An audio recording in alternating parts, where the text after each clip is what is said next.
Assalomu alaykum hurmatli yurtdoshlar. Meni xudo xolasa bugun fevralning 25-i beri bunda shahar Qo'shko'pir shaharining 12si bu yerda razbori bor ekan.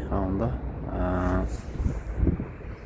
chiqaradigan yerlari bor ekan. Serako'pa navoiylar bo'lsa, bugun xudo xolasa 20si kuni hafta xolataga tushadi.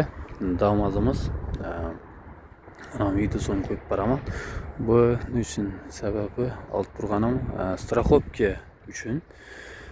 Может, birovga kerak bo'lishi mumkin, birovga kerak bo'lmashi mumkin. Endi bo'lganda sug'urta tushunmaydi uning uchun. Shu uchun shularni tushunarlatib video olib boraman. Kimga kerak bo'lsa, menga ko'rib kommentariya yozib boraverasizlar.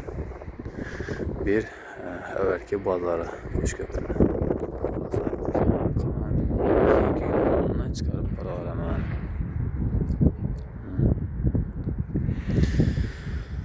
Videolarimizda manfaatli bo'lishi uchun birovga kerak bo'lishi mumkin. Yana birovga boshqa birovlarga tushmay, endi boshqalarga bayroq holatini avvalo birovga tushib kerak bo'lib qolishi mumkin. Shu uchun birovlarga YouTube'ni chiqarib qo'yaman. Shu kerak bo'lsa olaverasizlar.